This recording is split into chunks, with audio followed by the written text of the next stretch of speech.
20 тонн калмыцкой шерсти отправилось в Индию. Благодаря поддержке главы Калмыкии Бату Хасикова и правительства республики калмыцким предпринимателям удалось выйти на международный рынок. На сегодняшний день переработка шерсти является одной из самых перспективных отраслей для нашего региона, поскольку Калмыкия занимает лидирующую позицию среди регионов России по поголовью овец и коз, а также производству качественной шерсти. О перспективах развития калмыцкого руна расскажет моя коллега Айна Басхаева. Калмыцкая шерсть пользуется спросом не только в России, но и далеко за ее пределами. Уже налажены поставки в Украину, Белоруссию, Китай, Уругвай и Польшу.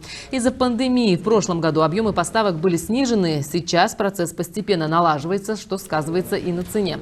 Благодаря Центру поддержки экспорта калмыцкие производители поставляют свои товары в Германию, Израиль, Швецию, Казахстан и другие страны. Мы сегодня имеем статус золотого поставщика на международном маркетплейсе Alibaba. Это самый большой маркетплейс в сегменте B2B. И мы сегодня уже ведем переговоры с нашими дальнейшими покупателями из Непала. Мы ведем дальнейшие переговоры с Италией. Очень многие знают, что качество шерсти, произведенной в Калмыкии, особенно если мы говорим про тонкорунную шерсть, она сегодня находится на очень достойном уровне. И задача заключается в том, чтобы калмыцкую шерсть продавали именно самостоятельно, чтобы она была не в составе каких-то сборных партий общей российской шерсти, а чтобы она была самостоятельным брендом, который можно уже спокойно продвигать на рынке. Калмыцкая порода овец – одна из лучших. Овцы в Калмыкии довольно выносливые, приспособлены к пустынным и степным условиям. Здесь популярны мериносовые тонкошерстные породы. Технология переработки шерсти проходит несколько этапов. После стрижки шерсть доставляют в кипах, затем сотрудники предприятия проводят первичную сортировку шерсти и транспортируют ее в закрытое помещение, для того, чтобы шерсть не потеряла свои качества и не испортилась от природных воздействий.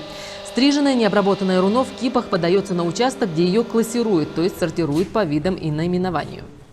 Международные требования по продаже шерсти довольно высоки сегодня. И поэтому мы шерсть, которую принимаем здесь в нашем центре, мы ее классируем по международным стандартам, мы ее кипуем, прессуем, доводим в тот вид, который необходим нашим покупателям. Да? Либо это комвольные предприятия, либо это любые другие предприятия, которые занимаются очисткой шерсти, мойкой и так далее. Кроме этого, мы выступаем в качестве гаранта того, что шерсть поедет туда надлежащего качества. Перед отправкой вся шерсть проходит несколько этапов классификации. На каждую кипу шерсти наносится специальная маркировка. По ней можно узнать, где и когда была заготовлена шерсть. За соблюдением всех требований и соответствия международным стандартам следят представители Россельхознадзора.